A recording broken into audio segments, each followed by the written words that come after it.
Hi, this is Angie and Becky with 1-800-DUI-LAWS. Back again today to talk a little bit of DUI roundup. Yes. We've got a couple of celebrity stories along with some really stupid DUI stories. So, there are those.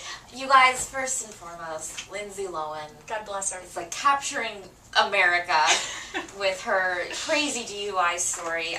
So she went to the court yesterday. Finally. And, and the judge ordered her to wear a scram device, which is an ankle device that tests to see your alcohol level transdermally, which is through your sweat.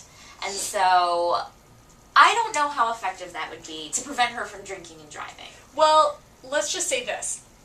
2 years ago? 3 years ago, she wore one and it kind of became cool. So I'm not really sure if it's supposed to be a punishment or a deterrent or anything, but now everybody thinks it's very cool. Mm-hmm.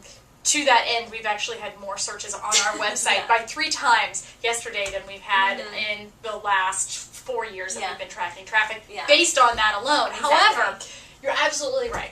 With the scram device, she's not supposed to have any alcohol, and that will track that. However, will that stop her from harming someone?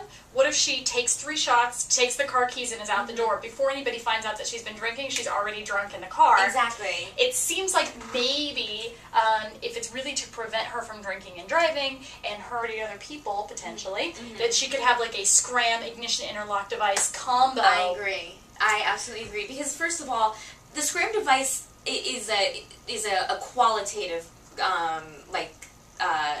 number and not a quantitative number. So basically it monitors if Lindsay has been drinking and not how much. So the numbers aren't totally accurate, and the numbers are sent in at like a predetermined time. When you do an ignition interlock, the numbers are sent into authorities like every time you use it, and it's more, the number is more calculated and it's more accurate than it is with the scram device. More than anything else, too, is it's just going to prevent you from driving a car. Which exactly. Is really, that's the end of the day. Right. Really, when you're driving or when you're drinking, that's going to be the most harmful thing you can do. Oh, absolutely. So. Absolutely. And she has a history of DUI, so that's that. Yeah. So anyway, good luck, Lindsay. We love you. On to the next. Our stupid DUIs of the week. Yes. We have a double DUI. Double DUI. In Montana. In Montana, a guy got 2 DUIs within 5 hours. I think that might be a record.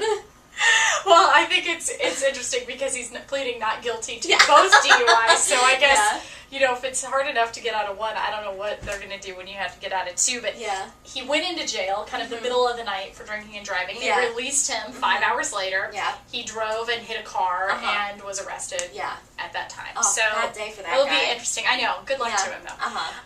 And we also have a couple of people who were stealing to pay their DUI lawyer. So got arrested for burglary, third-degree burglary. As a result of their DUI. Right.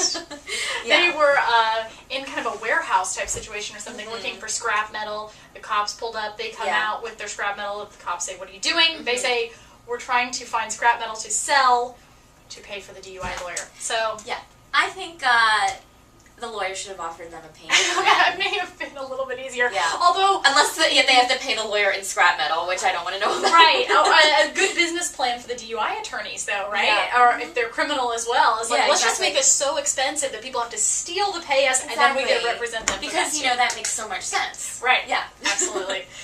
So we wrap up today with our final celebrity story. Rip Torn, 79 years old, 79 and years old, still getting DUIs. Yeah, still kicking it.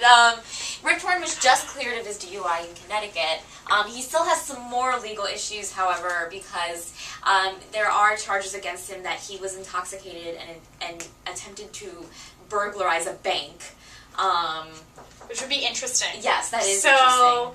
Yeah, we'll just kind of see what happens with Rip Torn, but we've got an 80-year-old who's drinking and driving, so we'll see. Anyway, that wraps it up for this week. Thanks. All right, thank you.